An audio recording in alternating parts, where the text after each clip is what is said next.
Welcome back to the Why of It All, episode 29, the podcast where two best friends spend way too much time overthinking about life's big questions. At least we know this about ourselves. We do.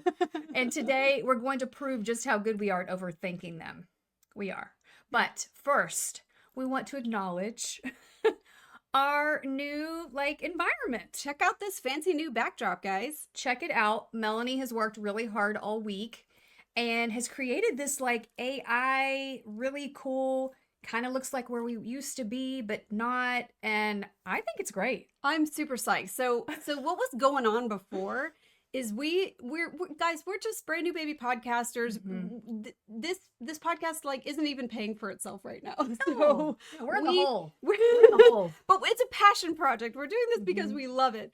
And so we don't have fancy equipment. We don't have a fancy studio. We were doing all of our recordings from my dining room table, which is in a common area of the house. And my poor husband and daughter had to evacuate the house every single time Gina and I sat down to record, or go hide up in a bedroom or something and be quiet and they can't come out. And they have really been really patient with us. So patient. So for how many months now? 9, almost 10 months. They've been super patient. Yes. But every couple of weeks, Melanie's like, we gotta do something. We got it's been stressful, and I can feel it. And I'm like, so she came up with the bright idea finally of going at her house is 2 stories. So we are up now. We have our own studio. My husband has an office upstairs, right? But it's like husband office. Yeah. And I can't be held responsible for what it looks like in here. And No. so I called a couple of friends who are podcasters and I got some suggestions, and we got ourselves a fancy green screen behind us. Yeah. Yeah. Right? Watch this, guys. Watch this. Woo! I mean, Woo! it's kind of fucking cool. It's kind of cool. Anyway, so I spent the last 3 days. Fix this. Okay. I spent the last 3 days designing this backdrop using AI and some suggestions from some friends, and then photoshopping in that. See the painting there? That's an actual picture of the actual painting. So it, AI just warps everything, and it looked really retarded. So I photoshopped that in. I photoshopped in our logo. It's cute. Gina, come this way. That's my wedding picture that was there before. So we're trying to make it reminiscent of our start, our origin story at my dining room table. But if you guys were here and you saw us, you would see that we are only taking up half of the room, and we're really cramped under this table, and we've got literally less than a foot. We are huddled together. But hey, you know what? We're doing it. I feel like we climbed into a space capsule. We are to another planet. We are doing it. We are doing it. Yep. So we are here and we're excited now. So my husband and daughter can just be downstairs doing whatever they want. All is well. Yeah. And I think the sound might even be better in here. I think the light is better in here. We're going to find out. Yeah. So this is our next evolution. We've taken a step up. Correct. Yeah. But let's get into today's episode. Let's get into it. Let's talk about it. So if we haven't said before, our episode today is about overthinking, our brain's favorite hobby. That's right. Today's episode is dedicated to the brain's favorite full-time hobby. Melanie and I love to spiral. We're talking about replaying awkward conversations from the past and rehearsing conversations that have never happened and probably won't ever. Overanalyzing text messages and convincing ourselves that forgetting to wave back at the neighbor has officially ruined our reputation on the block. That's real. It's real. So join us as we laugh our way through the ridiculous, exhausting, and sometimes kind of hilarious world of overthinking. Melanie and I have talked about this topic for a hot minute. We both suffer from overthinking and rumination. It's self-inflicted. It's self-inflicted for sure, but this is a hot topic for us. So we're going to have fun with it. It's very mutual. Let's put it that way. It is. It totally is. Okay, Gina. So what was your most recent overthinking spiral? I mean, I do this daily. So I don't know, most recent, you're always going to ask me, it's going to be daily. So I'm an audio message sender. And, if you're in my close inner circle, you know that I'm sending you audio messages all the time. I train my friends to accept audio messages, to send them back.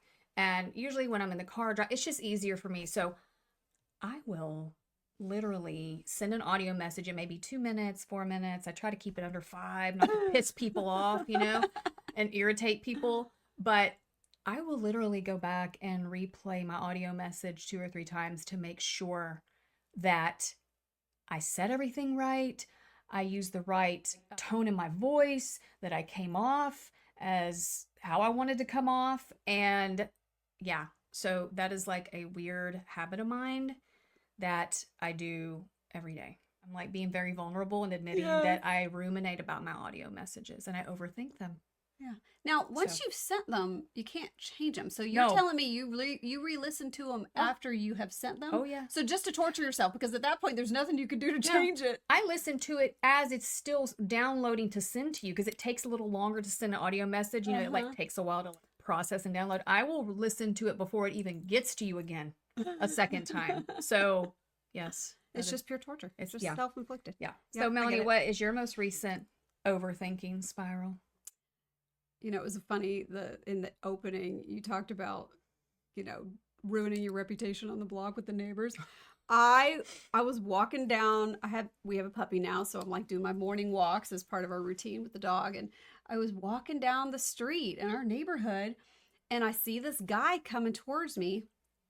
And, you know, I always just, hi, good morning, you know, real friendly. And right as we passed, it hit me.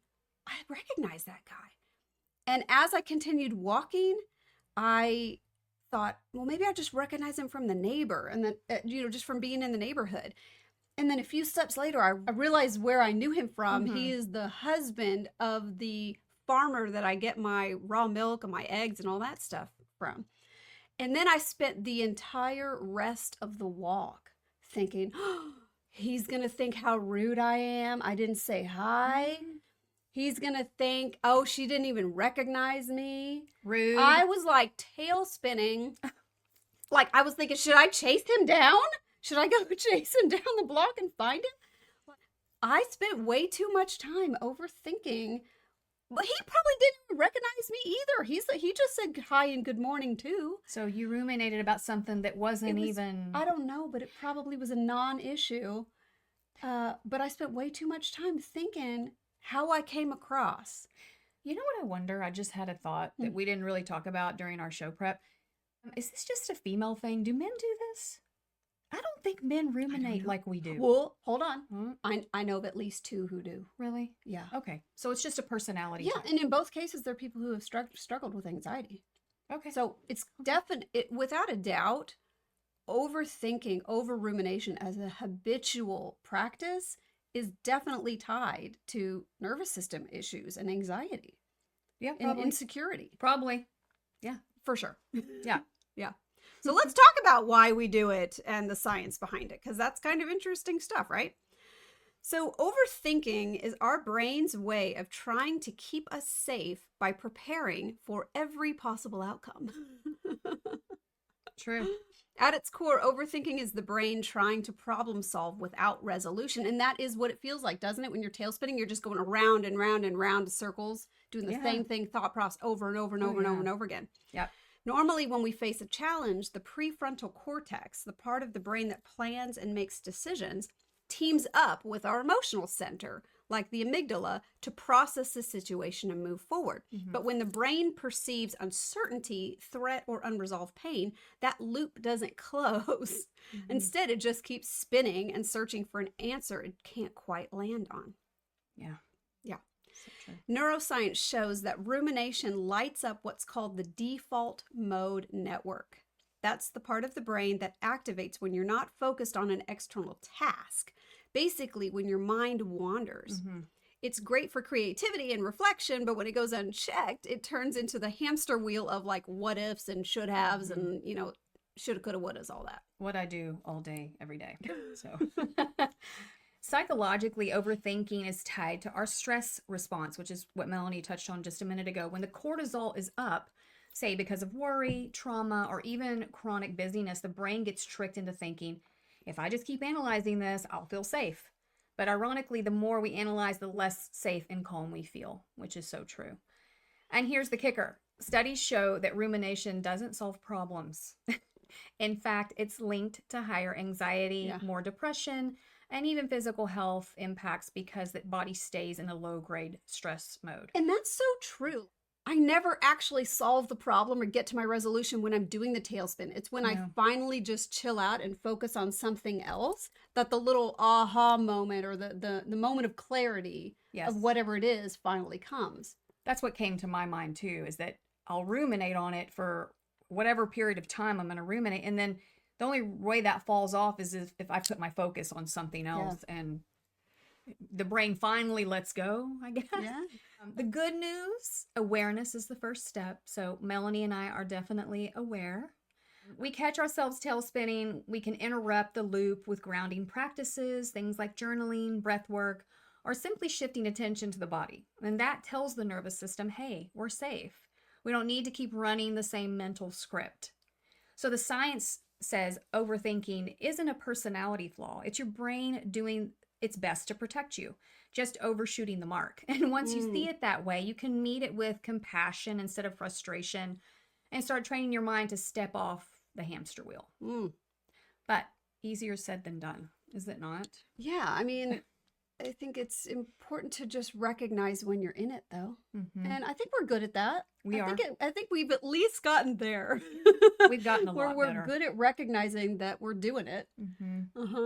And we will talk to each other about it. Like we will send audio message about like, oh my God. Guess what I'm overthinking today? Guess what I'm overthinking, or guess what I did, or guess, and then that, and I think I sent you an audio message or a text saying, I brought up the fact about it being an insecurity thing. Didn't I send you a message this week? Yeah. Something about like, okay, I'm coming to the realization this is kind of an insecurity thing. I'm not secure maybe in what I'm saying or confident in what I'm saying. So I feel the need to play it back in my head to make sure that I sounded good, to make sure that I sounded, I don't know, smart or right or all those things, I think. Well, and the other thing too is 9 times out of 10, maybe 9.5 times out of 10, our brain we're just making up a story. And then we're tail spinning about the made up fake story we made up about it. So true. Right? Like, remember the 4 agreements. Don't make assumptions. I mean, don't make assumptions is really what's at the root, what could be the solution, I should say, for the mental tailspin and the rumination, because you're just making a whole bunch of assumptions, and then you're having an anxiety spiral about the assumptions that you made. So true. Self-mastery. This was something that my mom talks about, is self-mastery is realizing that the voice in your head making up the stories isn't even you. It's not even the truth of who you are. It's just what does she call it? The yapping chihuahua. It's the yapping chihuahua in your mind. It's really not you. It's your essence, is it? Well, the essence of you doesn't do that to yourself. Right? The essence of you goes down to your core of truth and love. Yeah. And it's the ego mind identity. It's the yapping chihuahua, the voice in the head that is based on the fears and old wounds and trauma patterns and insecurities and judgments layered on top of the truth of who we are. That's the one making the assumptions and participating in the hamster wheel. So that's something to remember too, is like, what if in the middle of a tailspin you could be like, what story am I making up and then freaking out about right now? That isn't even real. That's not even based on reality. It's just an assumption I've made. You did that last week. Like you acknowledged. I can't remember exactly the situation. We might get into it a little later, but I remember you going, probably just worried about for the last 3 hours about something that never is even ever going to happen. And I was just like, I mean, it's just, we do that. It's, good thing we're cute. Yeah. Yeah. All right, so let's talk about some of our favorite rumination styles. This was really fun for us to come up with these, to be like, just actually identify different ways that people frequently overthink, okay? Show prepping for this show, we actually laughed a lot. We laughed a lot, and it was pretty easy because we were all like, yep. We just like resonated with everything that we taught. We were like, God dang, we do that so bad. Okay, so this is Melanie and Gina's favorite rumination styles. Melanie, take it away. All right, number 1, the problem-solving loop. Endlessly replaying a problem in hopes of finding a solution but never landing on the resolution. The hallmark of this loop is that it masquerades as planning or preparing, but it's really just burning mental energy in circles without new information or resolution at all. So true. Yeah. So true. For me, I would think of, like, the best example I can think of is that I don't remember what episode was our first Winging It episode. Oh, it was several back. It was like 18 or something? Maybe It might have been even further back. Whatever. In the teens. Well, if you guys remember, if you watched that episode, the very first time we just did a no prep at all Winging It episode, the reason that happened is because I had spent the entire night, the night before, like till friggin' 3 o'clock in the morning or something, over preparing for a show episode. Banging my head against a wall, just preparing, and like hating everything that was coming out of it. And I'm like, I don't like that. Delete, retype. Like, kept rewording things and researching, just overdoing the whole thing. And I'm in her guest bedroom, just sleeping like a baby. just snoozing, and I had no idea that she's up until 1 a.m. and then I come down the next morning. I was so mad. Like, I couldn't make it come together. And instead of just saying, we'll figure it out in the morning, I just kept banging my head against the wall, thinking that if I could just think harder, I could find the solution and make it come together. And I learned in that moment, nuh-uh. Nope. You know you still do that though, right? Oh, for sure. I like to think I'm a little bit better than that. Like, never again will I be up until 3 o'clock in the morning doing that shit. Do not. Forget it. Don't do that. What about you? Like, do you have an over planning, over preparing kind of example? Something that just came to my mind.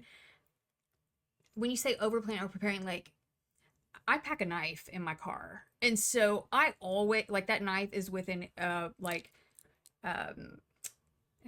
hands grab for me. It's like literally in my little console right there. So I guess I always like think about, I guess when I'm driving, I always see the knife. It's a stiletto. It was actually a birthday gift by a good friend, and I keep it right there. And I guess I always like replay, okay, what am I gonna do if somebody tries to, like, I always like replay those like scenarios, like to use my knife.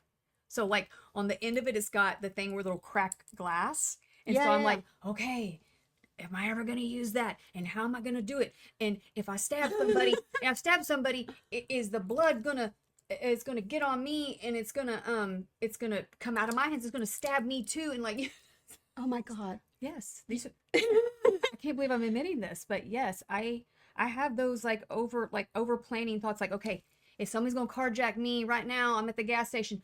I mean, listen, it's good to have an emergency plan in place, but maybe you don't need to rehearse it every time you get in your car. I rehearse it because I see it. So it sparks my brain to go, okay, what if I ever need to use that thing? And I need to be prepared, and I need to make sure I have it the right way up. And it's like, anyway. I'm laughing because you just made me think of something I used to do. And I have to give myself credit because I don't do this anymore.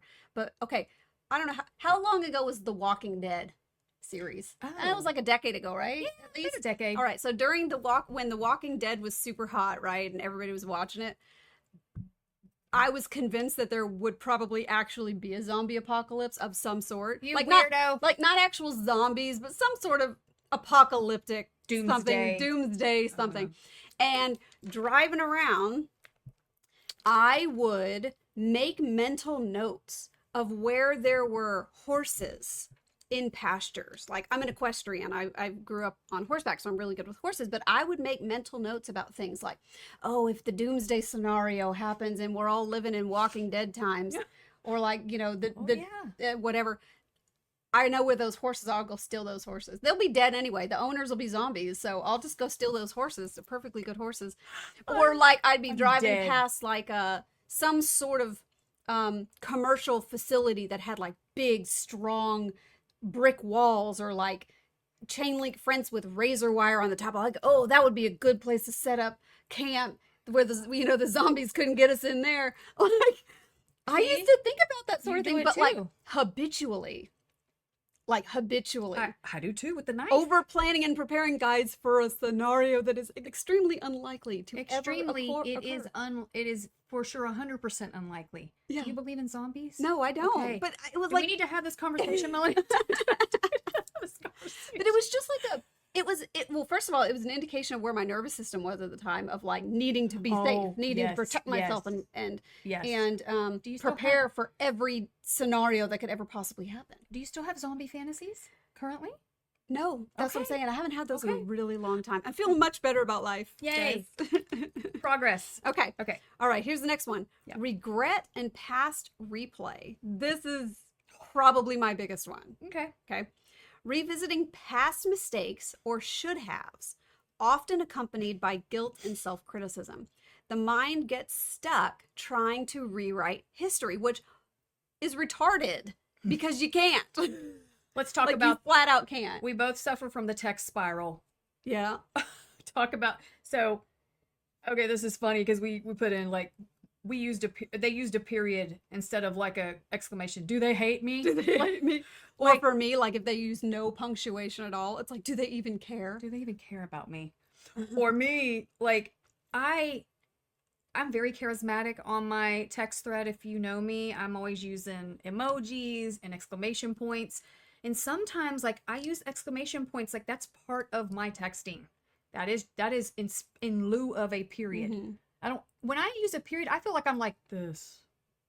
I feel I'm talking like this. Well, it's because And so- communication is a really big deal to us. We're And- both big communicators, Yeah. Yeah. so it matters. Other people just aren't as big of communicators as we are, but But if you don't know me and I send you that exclamation point, do you think I'm yelling at you? Do you think I'm like, does he "Hey, think girl?"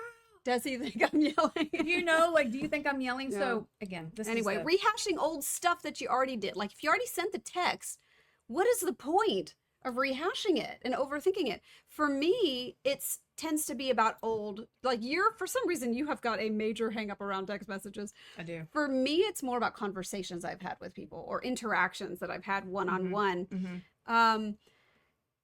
Like that familiar cringe, that feeling of cringe when I'm overthinking something that already happened, or like maybe I said the wrong thing, or I made a mistake, or there was an embarrassing moment, and then I just rehearse the embarrassing moment over and over and over, and like feel the cringe all over again, Oh, I and I do can't that stop too. myself from doing it. I do that too. Yeah. Oh. Like, I actually have a memory of the first time this ever happened. I don't know exactly how old I was. I want to say I was probably in my late teens or early 20s because I was like down at the club on 6th Street in Oh. Austin. Uh-huh. And like I said, I'm guessing I was probably like maybe 18 or 19. I knew a lot of people in the club scene back then because my sister was, she worked down there. And so she knew all the owners and everything. And I was probably getting into those clubs before I was legal. So I was pretty young, but I remember one time I'm walking down the street and I go into this bar and I walked in the exit door of a bar. Like, do you know how they had bouncers, right? And there was the velvet rope or whatever, and there's an indoor and then there's an outdoor. Sure. And because I was kind of going around the line, I went in the outdoor Yeah. and the bouncer grabbed my arm and pulled me back. I was like, you can't go in there. Y'all, I tailspinned for days about that. And what's crazy is that bouncer did not give a thought about that moment. No. Seconds later, he moved on to the next person in line. You. But I was so shook by that experience of being wrong, doing the wrong thing, and having someone call me out. And, he grabbed my arm and everything. Like, very traumatic for you. I rehashed that event I rehashed the actual moment for days and days and days, weeks and weeks and weeks, months and months and months. And I still to this day can remember what it felt like. Like, it was a traumatic moment for me. I think you have PTSD from it still. I if you do. still think that's Well, like when I interesting. think about it now, like I don't have an emotional reaction to it, but right. but it affected me deeply at the time. Interesting. And it was like, what is the freaking point of that? There was nothing I could have done. It's in the past. Correct. But it's an done. insecurity thing. It's that I made a mistake and then I had to beat myself up about it for the rest of my life. Yeah.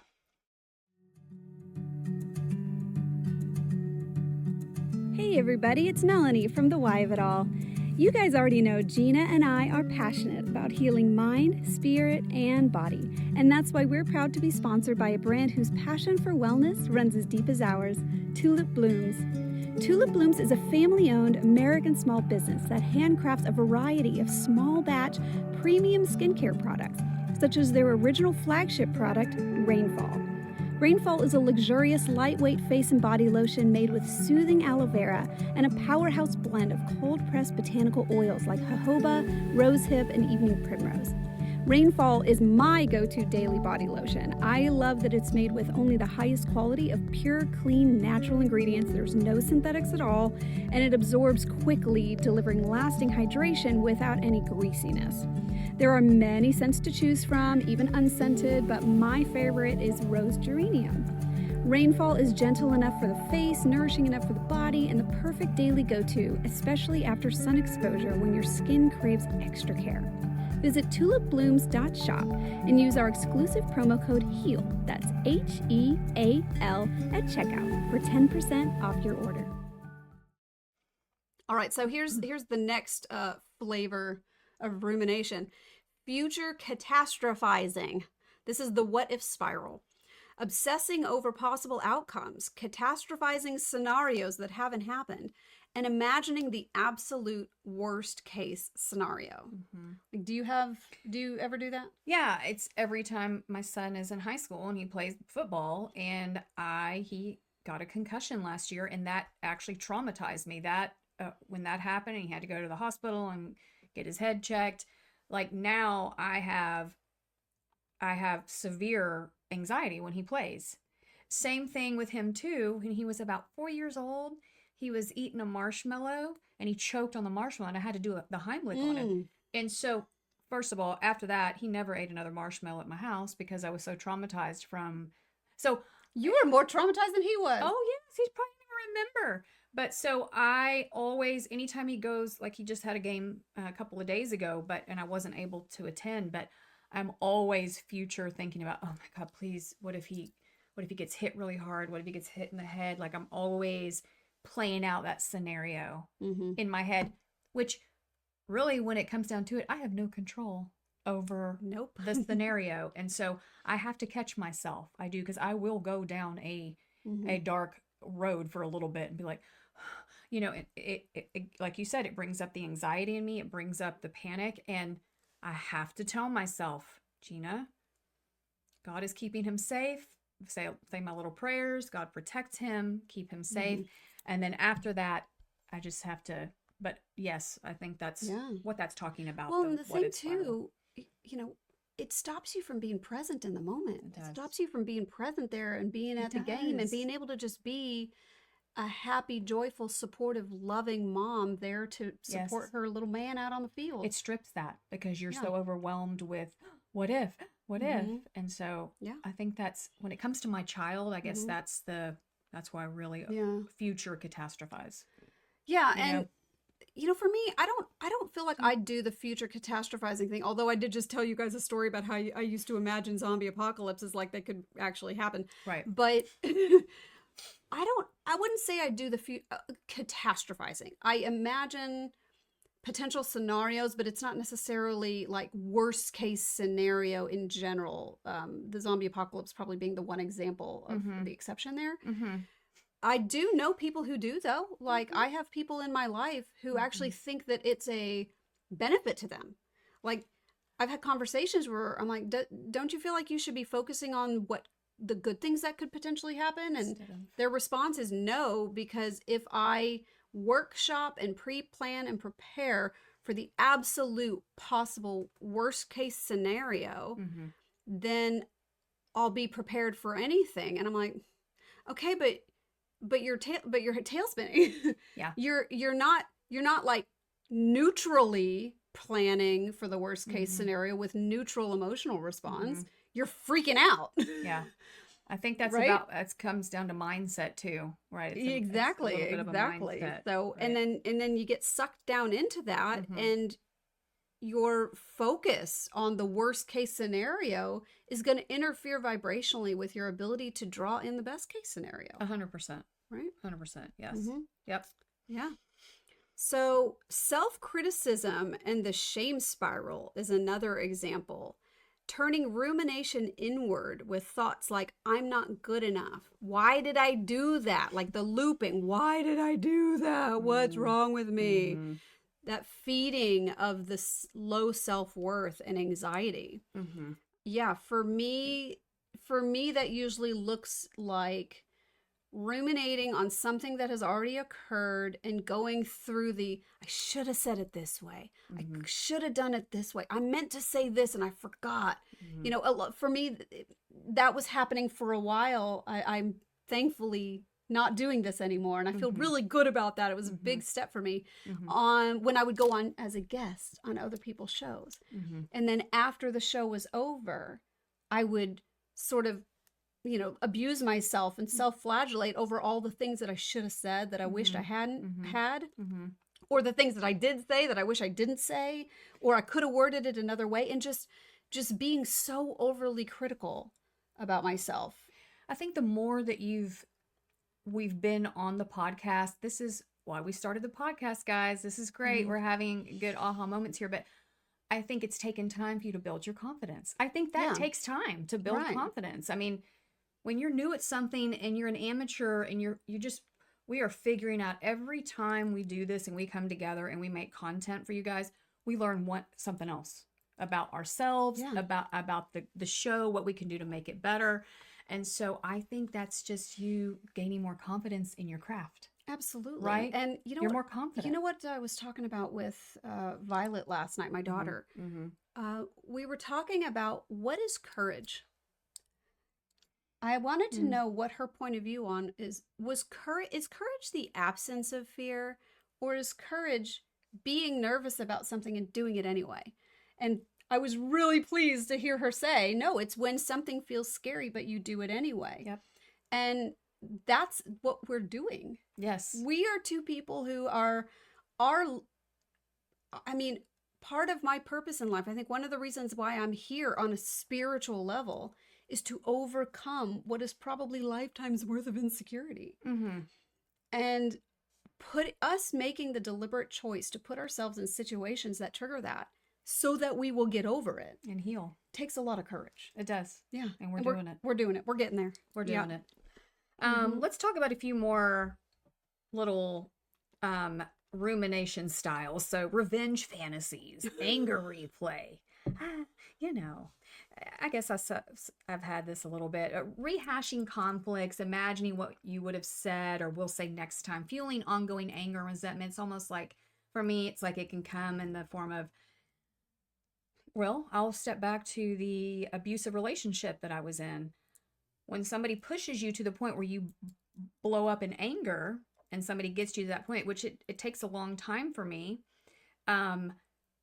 lashing out that doesn't make me feel good. And so the times during that season of my life where I was lashing out in anger, doing things that I didn't like that version of Gina. And then when I look back, like after the emotions taken out of it and after you've had a couple of days to like sit back, God, I probably shouldn't have like grabbed that earbud out of his ear, or probably shouldn't have like, you know, stomped my feet around or like put my fist up, you know, I probably shouldn't have thrown that butter knife at his face. Shit.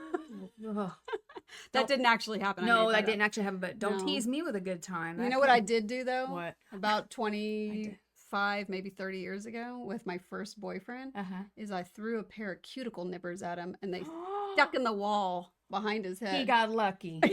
He got lucky that day. Yeah. He's but I mean, I have bowed up to a 6 foot, 230 pound guy and be like, come on, let's rumble. You ready to rumble? Let's rumble. And that is not me. Like, but again, when somebody like pushes you. So anyway, Melanie, do you have any revenge fantasies?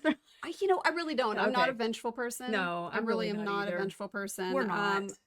I would say most of the time, if I'm doing a tailspin, it's about what did I do wrong. Yeah. It's very rarely about what did they do wrong, with one big exception. What? It's my husband. Well, we do not fight often at all. Yeah. But he is the one person in my life that can push me to actual anger.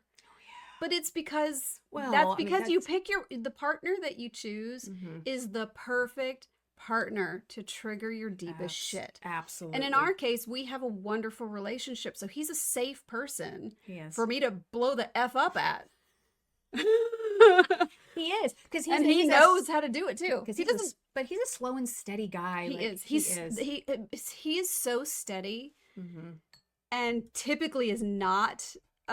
He's not an emotional guy generally. So when I push him enough for him to push me back, it's spicy. Oh yeah, it's spicy. And so occasionally he will need a timeout. Like, I'm not the kind of person in an argument that ever wants a timeout. I just want to, like, let's just freaking figure it out right now. Like, right now, we're not going to stop until we get all the way to hugs and I love you. Yeah. We're not going to stop. Well, he's a man and he operates differently than me. And sometimes he needs a timeout. And what he has learned is that the longer he leaves me in that, I've learned I have to give it to him. You do. I do have to give it to him. I hate it whenever he asks for it. I hate it, but I have to give it to him. Makes your blood boil. But he has learned that the longer he leaves me there, the more hostile he's going to find me when he gets back. Amen, sister. Amen. You want to play the silent game with me?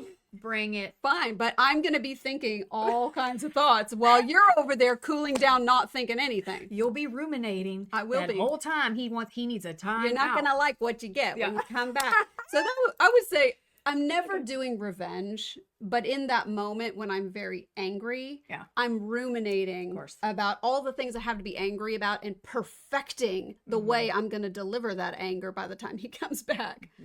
I'm not proud of it. Yeah.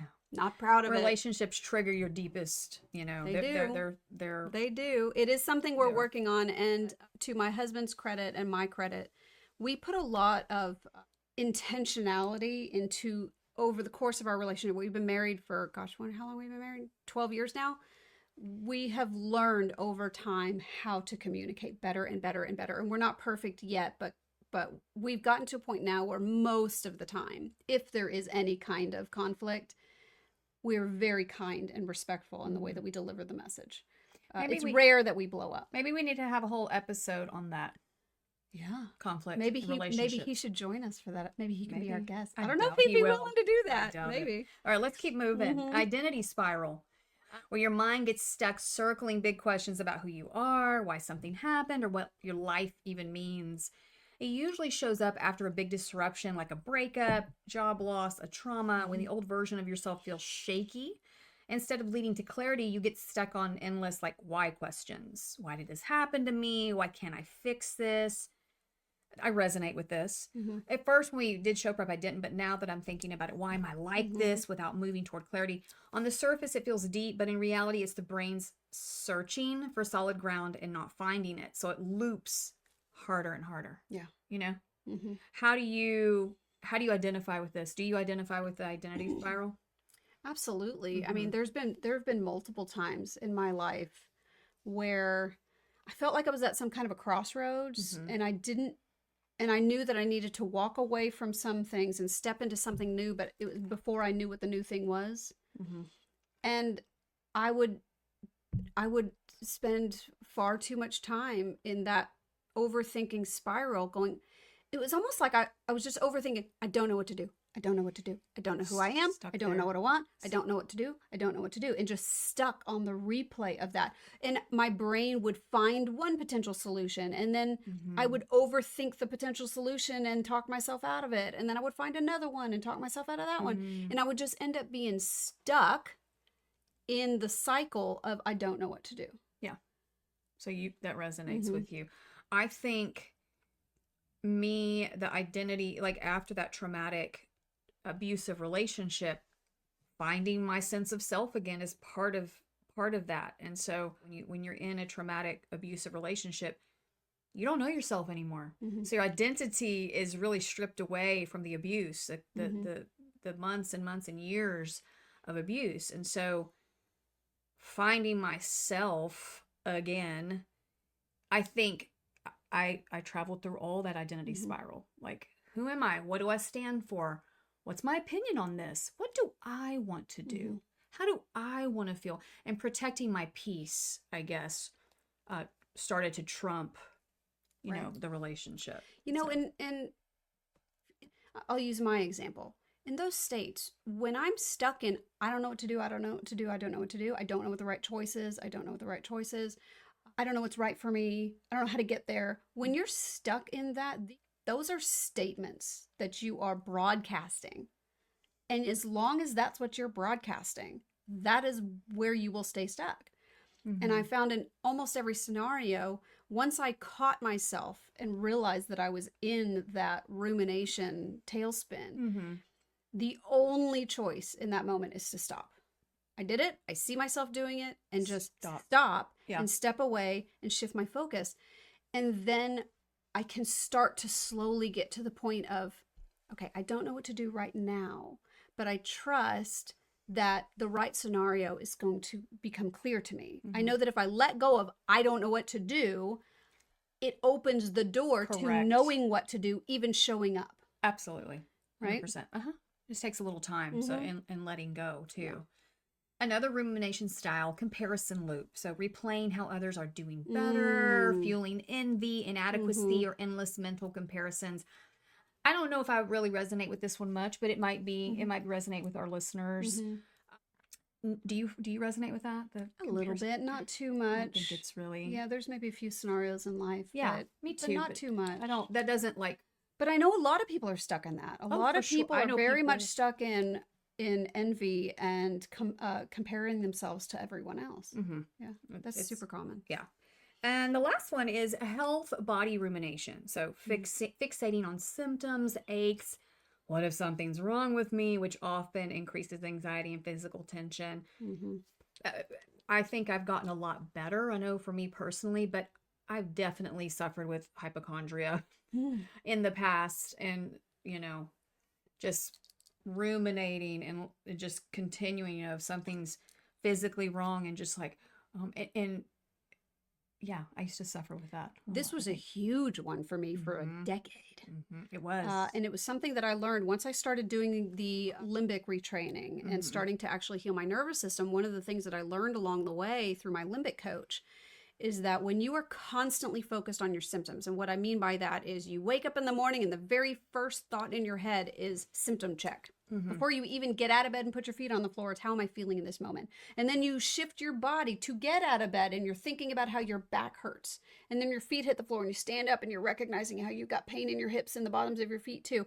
And then you walk through your whole day constantly thinking about how you feel in every moment and how if I eat this food, it's going to make me feel worse. And then I eat the food and I do feel worse. Or something's starting to feel uncomfortable. And then I'm going back to, what did I do? What did I eat? What did I, how did I tweak this? Yeah.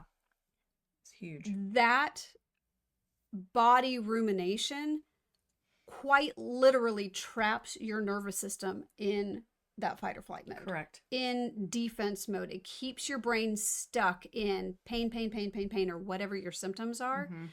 In order to heal your nervous system, the instruction that I was given by my professional limbic coach was stop symptom checking. And she had to teach me how to do what's called pattern interruption. So when you catch yourself symptom scanning and thinking about how you're feeling, you had to have tools and processes in place, things that you sort of predetermined you would do in the event of symptom scanning to shift your focus. Pattern interrupt. You got to rewire the brain. Because as long as you stay in that thought process, your body will stay stuck in that state of being. Correct. Creating new neural pathways. Yeah. It's the same thing. We've talked about this so many times. It's so true. So each of those rumination styles that we just talked about are sort of just a slightly different flavor of the same core process, right? It's just the brain trying to regain control or some degree of certainty or another, but it's just overshooting into these unproductive rumination loops. Right. We're going to work on that. We are in the process. We are in the process. Yeah. The first step is awareness, isn't it? Isn't it, folks? Yeah. All right, so let's talk about some practical tools, because what's the point of discussing all of this if we don't have tools and ways to jog ourselves out of it, The first one, of course, like we just said, awareness is the first step. Name it to tame it. It's cute. I love that. I think that is cute. I like it a lot. So noticing when you're in a thought loop and just label it. Just say, oops, there it is. I'm doing it again. I'm spiraling, or this is just me ruminating, or my favorite is, good thing I'm cute. Oops, I did it again. Good thing I'm cute. And sort of make a little joke about it. But naming it, recognizing what you're doing, pulls you out of the sort of autopilot default, non-conscious mode where it's just a habit. And it allows you to become the observer of it instead of the experiencer For sure. of it. For Right? sure. Mm-hmm. Another one would be grounding back into your body. There's different types of breathing techniques that are really good. I mean, ultimately, when you're in one of those rumination loops, that's your nervous system on overdrive, For right? sure. It's that self-protective mechanism trying to kick in. Mm-hmm. So anything you can do to calm your nervous system, like breathing techniques, there's lots of breathing techniques that you can do. Box breathing is one that we haven't talked about on this show before. That's a really great calming breathing technique. Mm-hmm.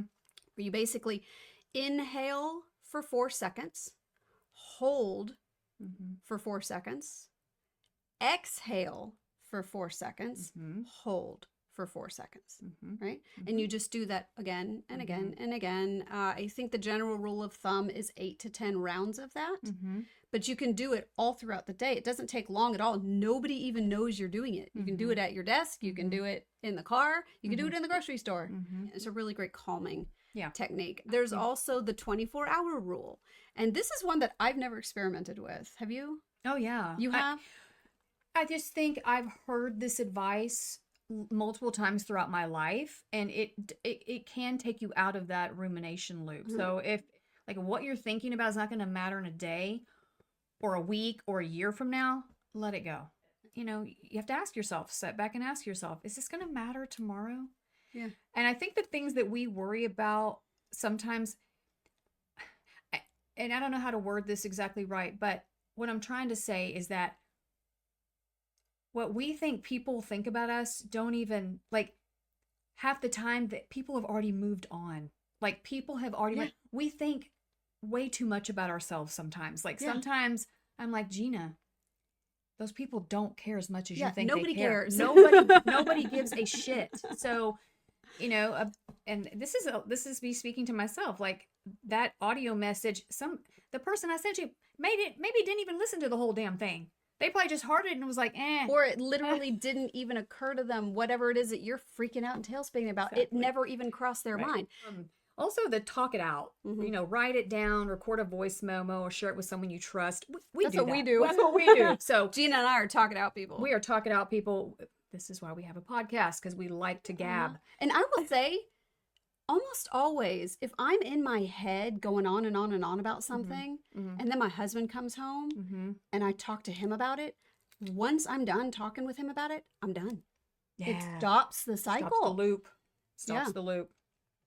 Another practical tool, use curiosity instead of judgment. So it's more of this growth mindset. So ask yourself, what is my brain trying to protect me from right now? And this reframes the spiral as misguided safety seeking. So again, we always talk about this body trying to get the body out of fight or flight. I've learned so much just in the last couple of years with therapy and things Melanie and I have talked about, but this is a good one to ask yourself, what is my brain trying to protect me from right now? Because once again, it pulls you out of being the experiencer of that tailspin and into the observer role. Correct. Create a mindfulness anchor. So again, we already talked about this, using not just breathing, but meditation. For me, I use prayer because I'm very spiritual, or a mantra like, I release what I cannot control. And for me, that is, God, I offer it up to you. So this makes me think of my old boss that I worked with for over 12 years. But anytime I would come to him, or he could tell that I was stressed or anxious or just ruminating, crying, he would just say, offer it up. And I knew exactly what he meant, offer it up. And so that is when you can literally let it go and offer it up, even if you have to write it on a sticky and put it on your mirror, on your bathroom mirror. I used to write little positive affirmations for myself. I love you, Gina. You're worthy. Just things like that. So let it go. Yeah. And then move your body. This is a good one too that I wish I could be more consistent about. Exercise, walk, stretch, dance, yoga. Movement reduces the stress hormones and helps clear.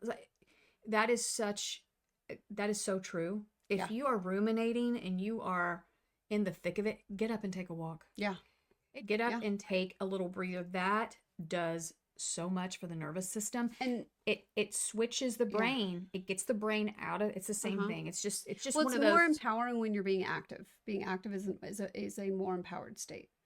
And the other thing that I've noticed too is I used to do all of my walks with my earbuds in and a podcast on. or something like that, or earbuds in and I'm on a phone call talking to somebody. And what I've been trying to do lately is just be present on the walk. Like literally I'm walking and I'm looking down the road and I'm looking at the houses and I'm saying hi to my neighbors and I'm listening to the birds and I'm feeling the breeze and I'm present with my dog that I'm walking with now. And I have found that is it's this great combination of the invigoration of movement and also the calming of presence. Love it. Love it. And as long as I'm doing that and I'm being intentional and mindful not to be thought spiraling about the other stuff while I'm doing it, then it does create that presence for me. Good stuff. I think this was a great conversation. Yeah. I think it was. I think it's healing. Yeah. To talk about this. And I know other people listening suffer from the same thing. Yeah. So. Yeah. So like, guys, if you find yourself, if this is an issue that you do as well, and you find yourself in these frequent tailspins, you know, if you're constantly thinking about how bad it's going to be or catastrophizing or whatever, like ask yourself, instead of tailspinning about what could go wrong, ask yourself, what if it all works out? What if it's fine? What is my brain protecting me from in this moment? Like, you know, we talk about mindset on this show a lot because it is so critically important. And for those of us who are overcoming anxiety or healing from trauma or, you know, we're trying to work through the emotional layers of the healing journey, choosing your mindset is so important. And when we just succumb to the tailspin and we don't actually start to change it and we don't attempt to grow from it, or we don't even recognize it when we're doing it, you're just going to stay stuck. Yeah.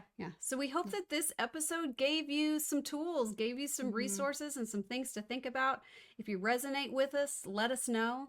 And if you enjoyed the episode, please go down, hit the little button, whatever platform you're watching on. That is the very best way to support this show. And also share this episode with friends that you feel might benefit from just hearing an honest, vulnerable, authentic talk about it. You know, that's what we try to do. We're going to show you guys all our stuff. Yeah. We're going to show the world. So. All right, guys. Thank you so much. We hope you will join us on the next one. Bye.